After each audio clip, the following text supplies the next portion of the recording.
Hello friend, welcome back to touch of green. কি ভাবছেন আমি কসমস ফুলের আপডেট নিয়ে এসেছি? মোটেও না। আমি আজকে আপডেট নিয়ে এসেছি চন্দ্রমল্লিকা গাছের। দেখুন গাছটিতে কত পরিমাণে ফুল এসেছে। তো প্রায় 100টার উপরে ফুল এসেছে। তো আপনারা দেখতে পাচ্ছেন প্রচুর ফুল। তো তো অনেকেই বলে যে চন্দ্রমল্লিকা গাছের নাকি ফার্স্ট পটিং, সেকেন্ড পটিং এবং থার্ড পটিং করতে হয়। তো এটি আমার একদম ফার্স্ট পটিংয়েরই গাছ, মানে নার্সারি থেকে নিয়ে এসে আমি বসিয়েছিলাম। তাও একটা জিনিস দেখুন, মাত্র 6 ইঞ্চির টবে। যে টবগুলোতে আমার এই ড্যান্থাসের গাছগুলো বসানো আছে, খুবই ছোট ছোট টব, তো সেই টবেতে এই এত পরিমাণে ফুল এসেছে শুধুমাত্র ঠিক সময়ে বসানো এবং পিঞ্চিং করানোর জন্য। তো ঠিক সময়ে যখন গাছটি বাড়ছিল তখন আমি সময় সময় মতো পিঞ্চিং করে দিয়েছিলাম, নতুন নতুন ব্রাঞ্চগুলোকে কেটে দিয়েছিলাম যাতে আরও ব্রাঞ্চ বেরোয়, এবং ঠিক সেই কারণেই এত পরিমাণে ফুল এসেছে।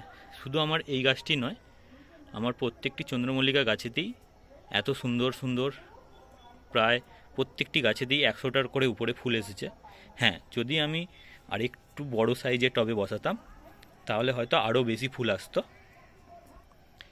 কিন্তু আমি এবছরের জন্য এই 6 ইঞ্চির টবেই বসিয়ে দেখছিলাম যে কত পরিমাণে বেশি আমি ফুল নিতে পারি। তো খুব সুন্দর ফুল এসেছে এবং আমি খুবই খুশি হয়েছি। তো আপনারা চাইলেও এভাবে গাছ করে এক বছর দেখতে পারেন। পাশের আরেকটি গাছের আপডেটও আমি দেখাচ্ছি, যে শুধু এই গাছটি নয়, পাশের আরেকটি গাছেও দেখুন কী পরিমাণে ফুল এসেছে। তো এর ভেতরে কোনো ব্রাঞ্চই দেখা যাচ্ছে না, এত পরিমাণে ফুল এসেছে। তো এটিও ওই একটি ছোট্ট টবে বসানো, কিন্তু প্রায় এটাতে 100টার উপর ফুল আছে। আরও বেশি হবে, আমি গুনিনি, তো দেখে মনে হচ্ছে আরও বেশি হবে। প্রচুর পরিমাণে ফুল এসেছে। তো দেখতে থাকুন, আমি আরও যে সমস্ত গাছগুলি আছে সবগুলোই আপনাদেরকে দেখাবো। এখানে দেখুন আরেকটি গাছ, কত পরিমাণে ফুল এসেছে। এখনও ভেতরে ভেতরে কুঁড়ি আছে যেগুলো এখনও ফোটেনি। তো এটিও ঠিক সেই 6 ইঞ্চির টবে বসানো, আর এত পরিমাণে ফুল এসেছে। আর এই গাছটি দেখুন, এটা একটা অন্যরকম ভ্যারাইটি, ফুল ডের সাইজের একটু ছোট, কিন্তু এর কাউন্ট করতে গেলে হয়তো এর থেকেও ডবল কাউন্ট হবে, কারণ প্রচুর পরিমাণে ফুল এসেছে নিচে উপর সমস্ত জায়গাতে।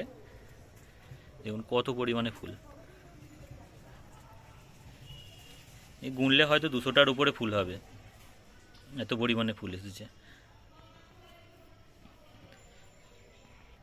আর এভাবেই এই সমস্ত গাছের আপডেট পেতে চাইলে আমার চ্যানেলটি সাবস্ক্রাইব ও ভিডিওগুলো লাইক করে এভাবে নতুন নতুন ভিডিও বানানোর জন্য ইন্সপিরেশন দেবেন। Thank you.